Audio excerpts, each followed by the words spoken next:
Welcome back to Bronx Banter, everybody. It is a big week in Yankee universe. The Yankees are going to the ALCS. They have a chance to win the pennant this week. It was a huge week for the boys. Beat the Royals. Love to see that. With all that being said, as always, it's myself, Chris, Robert over here. Robert, you want to get us started on these game recaps?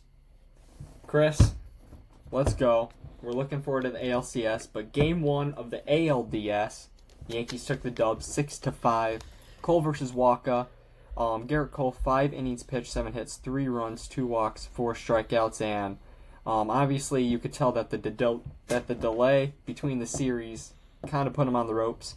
He wasn't as accurate as we wanted him to be, kind of struggling to find the zone, but went 5 innings, grinded through 5 innings, and eventually got us the win. So what do you got to say about that? Yeah, like you said, it was definitely a grind for Garrett Cole. I agree that the 10 days off or whatever, however many days it was, did not go in his favor. I don't think the buys in general are good for any team because we've seen all the teams we're the only team so far that's had a buy that's clinched so far. I mean, the buy is definitely not going in any team's favor, but as far as Garrett Cole goes, I think he did his job. You know, not vintage Cole at all, but he fought through the 5 innings, gave us the 5 innings which we needed honestly to help preserve the bullpen. But starting us off with some notable hitters, I got the leadoff man himself, Mr. Gleyber Torres. 1 for 3 this game, had a big 2-run home run off Michael Wacha in the 3rd inning, I believe, right into the short porch. Gleyber's just staying true to his approach, man. He is hitting the ball the opposite way, right into the right field seats, and that's what we need him to stay doing for the rest of the postseason. Also listed, I have Juan Soto. I mean, the generational. I say it every episode, I think. This is what Juan Soto does. He goes 3 for 5 this game. 2 singles, a double. He's not trying to hit home runs. If he does, he does. But he's not trying to. He's trying to hit line drives, and that's what he does. He just peppers the ball wherever he wants to with singles and doubles. Robert, you have any other hitters that I missed? Alex Verdugo, which he's the guy who pretty much won us the game. He went 2 for 3 with a go-ahead RBI later in the innings. I mean, he looked great. He kind of solidified his spot in left field throughout the series just by this one game. And his defense is very notable, especially here in this first game. He made that diving catch or sliding catch towards the left field line, kind of juggling the ball, but came with the out, so that's all that matters. But he showed why he should have been starting left field and why they placed him there instead of Dominguez. So going into game 2, Chris, Yankees lose 4-2. What do you got to say about that? This game was not fun. I watched this entire game, and I will never get that 3 hours back of my life. It was awful. Carlos Rodon's stat line I got here, 3 2/3 innings pitched, 7 hits, 4 runs, 0 walks, and 7 strikeouts. If you asked me after the 2nd inning, I thought he was pitching a perfect game. I thought it was happening. He was doing so good, dude. I think he had 5 strikeouts through 6 innings. He was so locked in. And then, in Carlos Rodon fashion, it happened a lot throughout the season. It kind of just all unraveled in that 1 inning. And it sucks because the bullpen pitched so good. Everybody else did so good, except the hitters. We could not hit this game. Yeah, that's about all I got to say for that game. That game really frustrated me. Robert, what do you got to add? Yeah, the Yankees went 1 for 6 with runners in scoring position. Never really found their stride to get going. Yeah. There's not much to say about this game. I guess what else is just shout out to the bullpen. I mean, they showed up, they did their job. It didn't mean much, but each player that came out of the bullpen did what they needed to do and helped preserve innings as Rodon got out early in the game. So yeah. All right, let's head on to Game 3. Game 3, I got for the pitching, I got Clark Schmidt. He started on the mound. 4 2/3 innings pitched from Clark. 4 hits, 2 earned runs, which I mean isn't great, but honestly I think he did pretty good. And he had 1 walk along with 4 strikeouts. I thought Clark did his job. You know, he battled the first 4 innings. He was really good. And then 5th inning kind of started to unravel a little bit. He had those couple of dumb hits down the huge outfield in Kauffman. That stadium is weird, by the way. But they had that weird double down the left field line. I thought that thing was in the 300 levels, and it stayed fair somehow. I was so confused. Yeah. That stadium's just weird. But do you have any notable hitters for this game? Yeah, Stanton went 3 for 5. This was Stanton's game. Yes, sir. Home run, double, 2 RBIs, and don't forget the stolen base. I mean, Bob Oh, yeah. Costas, that guy's a fool. He's saying Stanton's like Jesus, pretty much bro. handicapped, which he's not. He's awful. He's so bad. He's so bad. He's so bad. I mean, there's couldn't times where I listen to muted it. the broadcast there, but and why are they dissing Stanton every second? Just leave the guy alone. I know. Who cares if he's not MVP. like his? Who cares if he's not like his 2017 self? We don't need him to be. We need him to do this. Exactly. Show up in big moments, and that's what he's doing. Exactly. Bob Yeah. Costas, what a fool. What a fool. But Stanton, he looked great. He won us the game. That's Stanton's game. And I mean, there's not much else to say. It was Stanton and Clark and the bullpen. Yeah, That's about it. before we head on to game 4, I just want to talk about Oswaldo Cabrera and Anthony Volpe real quick. Waldo, 3 walks on the game. Shout out to Oswaldo. Yeah. 0 for 1. He had I don't remember what his 1 out was, but 3 walks. He had 3 really good at bats. They weren't just 4-pitch walks. These were really good tough at bats that he worked the count on. And going to Anthony Volpe, I don't want to say it just yet, but between games 3 and 4, Volpe's hitting looks much better. He looks like that Volpe that we were seeing in April and May. If he can do half of that, we will be incredible. In April and May, he was hitting about 280 in front of Soto and Judge, and now if we have that at the bottom of the order, along with Verdugo and all those guys hitting, damn good lineup right there. Damn good lineup. Yeah, Robert, you got anything else to add? Yeah, going back to Cabrera, he looked great. He was working the zone, looking for his pitch. He wasn't expanding the zone. You could tell that he was very focused, following each pitch into the glove of the catcher. Oh, yeah. Which he kind of reminds me of Soto, kind of shuffling around Hey, there. you know. And let's note that his defense looked great at first base. You can tell that Oh my he's God. taking lessons from Mr. Miyagi, Anthony. Yes, Rizzo. sir, Mr. Miyagi. So, him and John Birdie, shout out to them. Just not just through games 1 through 3, but throughout the whole series, they look great at first base with their defense. And also Volpe, he showed that between the battle of Volpe and Bobby Witt for the shortstop battle, Volpe showed that he's a great player, and this series he was better than Bobby. So Yeah, definitely. that kind of put that to bed for now. But Chris, let's get into Game 4. Garrett Cole, what do you got to say about him? I said it once, I'll say it again. Garrett Allen Cole, ladies and gentlemen, the ace of the New York Yankees. 7 innings pitched, 6 hits, 1 run, 4 strikeouts. Garrett Cole knows his environment. He was not pitching for strikeouts tonight. I promise you, I can tell what Cole was doing. He was not pitching for strikeouts. He was letting them hit the ball because he knows Kauffman Stadium is huge. He knows that it is huge. He knew what he was doing that entire game. He was setting them up to hit the ball and keep his pitch count low. I don't know exactly off the top of my head. I'm pretty sure he had about 85 pitches or so through 7 innings. That is efficient. That is what we need from Cole. And now, since he didn't have too long of a start, he can probably pitch Game 2 of the ALCS, which is ginormous for us. Cole looked great. Like I was saying in Game 1, we didn't have vintage Cole in Game 1. This was vintage Cole. Game 4, vintage Cole. Robert, what do you got to say? Garrett Cole, Mr. 325, worth every penny. He shows up when he shows up when we need him to. Every start, every playoff appearance, big game, he shows up and he looked great. You can just tell that their game plan going in was establishing the fastball throughout the whole game. Oh, yeah. He was throwing 98 every pitch, and there's points where he wasn't going to the knuckle curve. He was staying with the fastball, even against Salvador Perez, challenging him, trying to make him hit the ball, which they didn't have much success doing that. Huh. But he looked great, and that's what we need from Garrett Cole going on to the CS. But notable hitters, Chris, Torres, he looked great once again. 2 for 5 with 1 RBI. I mean, he was just working that at bats. First pitch of the game, he was looking great. What do you got to say about Stanton?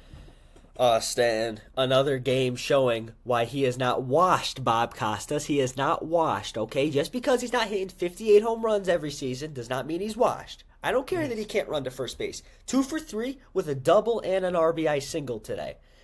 I know they had the infield in on the RBI single, but that thing was hit about 105 miles an hour. It was getting up the middle no matter where they were playing. Stanton is showing up. He's waiting for his pitch. He's not swinging at sliders in the dirt. He's getting his pitch and he's driving it. This is what we need Stanton to do. If he can do that for the rest of the postseason, we are in a great spot. Robert, what do you think? Yeah, I mean, that's what we need Stanton to do. If he continues this trajectory through the CS and possibly the World Series, he'll go down as one of the best playoff hitters in Yankees history. I mean, he's on that path, and he's on the path to continue. He's on the path to just, I guess, cement himself into Yankees fans' memories as just such a great player who showed up and was there when they needed him.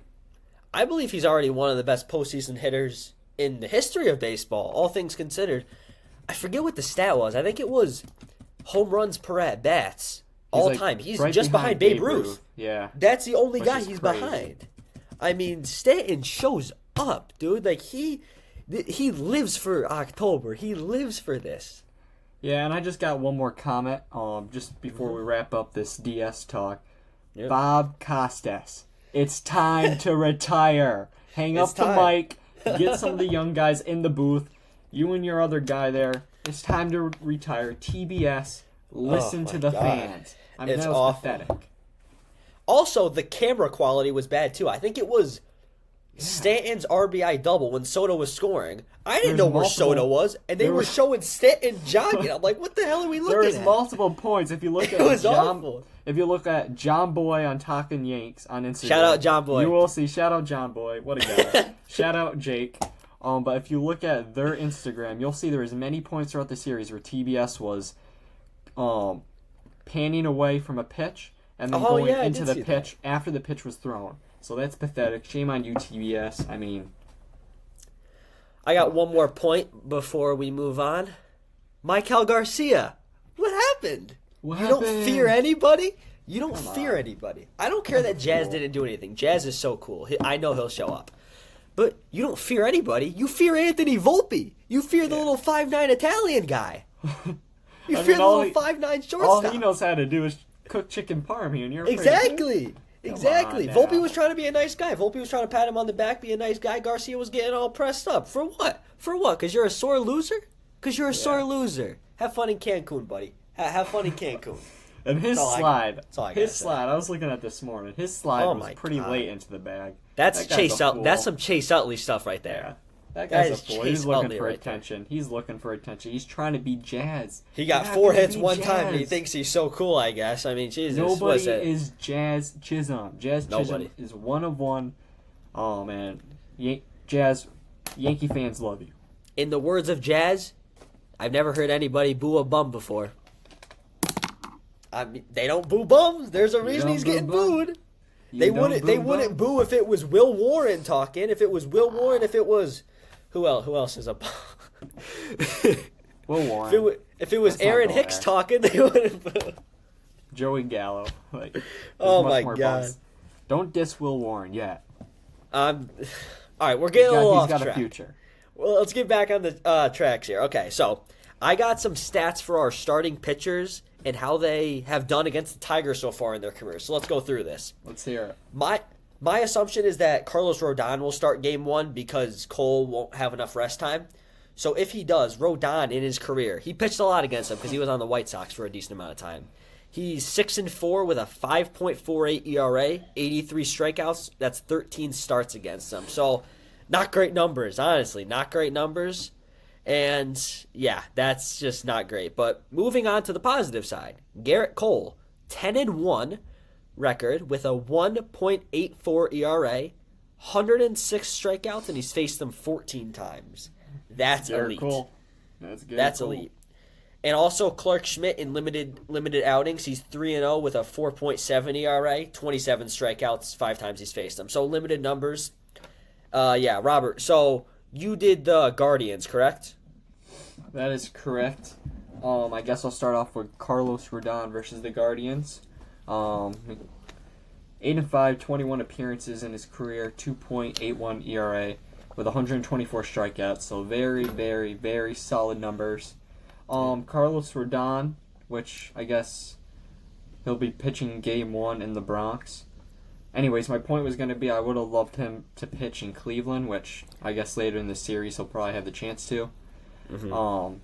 But looking at Garrett Cole, he's 7-2 and 11 appearances, 2.82 ERA with 73 strikeouts. I mean, that's just Garrett Cole, not much more to be Just said. shoves against everybody. And Clark Schmidt, in a small sample against the Guardians, 1-0 in 4 appearances, 3.52 ERA, 18 strikeouts, which that's what Clark is going to bring you. Just those average, or I guess just above average numbers against any team he faces. So, Chris, who would you rather face, the Guardians or would you rather face the Tigers? You see, I'm torn. I've had people asking me this all day since yesterday. I don't know. The Tigers are hot, but how long can a team stay hot for? I'd much rather face the Tigers' offense. Yeah. Like, I know the Guardians have the best bullpen and all that stuff, but Class A's been getting hit this postseason. But I don't know. I don't know, honestly. There's something that worries me about both teams, which I'll go through, okay?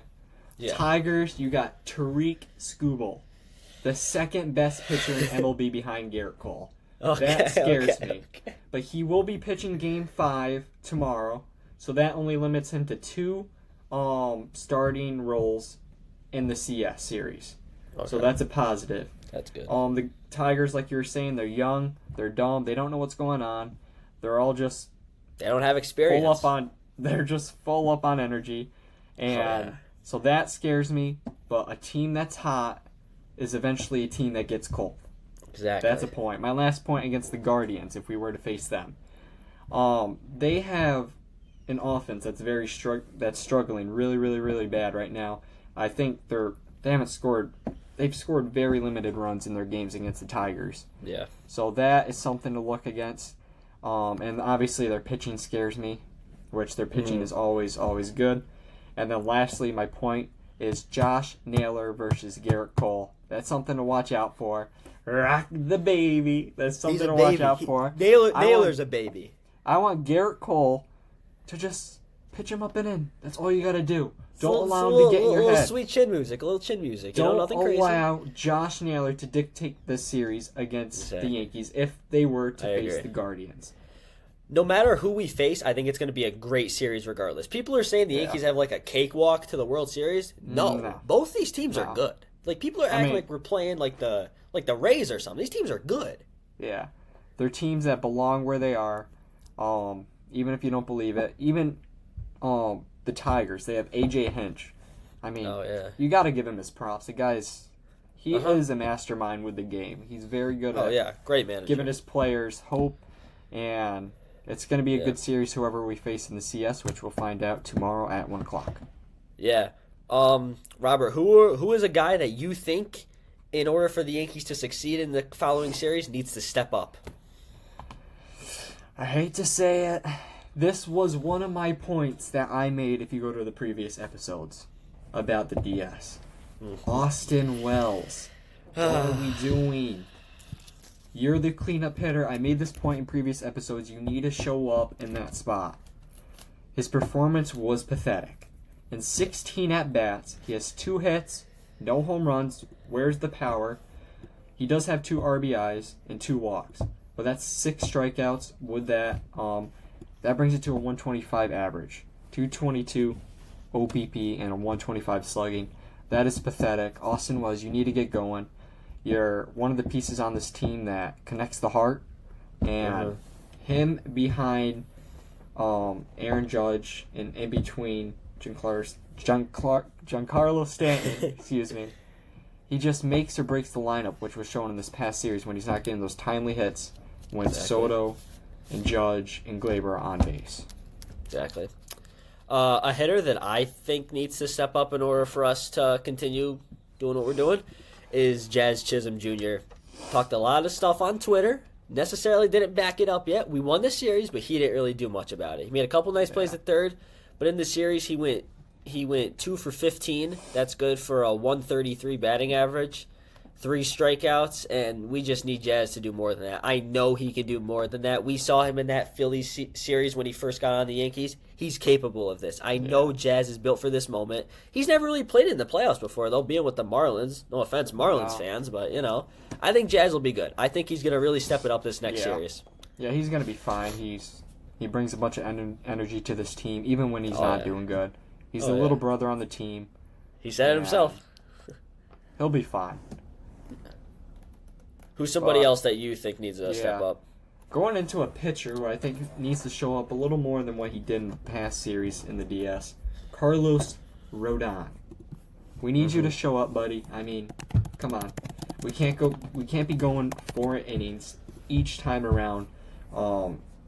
It just depletes our bullpen, and he really needs to continue to command the zone, trust his stuff, trust his slider, command his fastball, establish that. And as long as he can do that, he's going to be fine. But when he starts hopping around the mound like he's sticking his tongue out and stuff, like, what are you doing? You can't do that. Wait until the 7th inning until you have 10 strikeouts on your line before you do that. I mean, just in this past series, it's just not good. 3 2/3, 7 hits. And like you said, Chris, you would think he was pitching a perfect game the way he started. And that's what we need him to start and finish. Exactly. Couldn't agree more. My second guy that I'm going to talk about is Mr. Aaron Judge. Pains me, man. The captain. Where have you been, captain? He had a double in the last game, but, man, you got to get it going, captain. Yeah. I could talk about his stats for the series, but I'm going to talk about his career postseason stats. Career postseason, he has a 207 postseason hitter, 71 strikeouts in 215 plate appearances. He's got 13 home runs and 25 RBIs. That does not cut it. It can't. And I understand. I know the Royals have pitched him hard all season long. Okay? That excuse is now out the window. Facing a new team in the Tigers or the Guardians, take these couple days, get some extra swings in the cages, show the city of New York why you're the captain. Judge, I believe in you. I know we both and all the Yankee fans watching this, we know Judge can do it. He does it every season in the regular season. It's no different. I got faith in Judge more than anybody right now. Robert, you got anything to add on that? Yeah, I mean, Captain America here. Cap, we need you. I mean, when he's going, the rest of the lineup is going. When he's not going, the rest of the lineup is struggling. Exactly. I mean, John Birdie, if he hits 3 home runs in the CS, we're going to remember that instead of remembering anything that Aaron Judge did this past season. We'll remember John Birdie and what he did in the CS if this was to happen. Playoffs mean everything. The playoffs mean everything. The playoffs is where the numbers matter. At the end of the day, we want a ring on our finger. That's what we want. And however we get there's only God knows. But we'll get there. And we got this, but Cap, we need you to show up, and we need you to vibrant this team up a little more.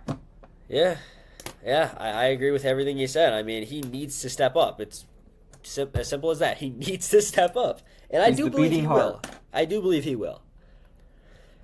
But, I think that's about all we got. Robert, do you have anything else to add for the end of this show before I close this out?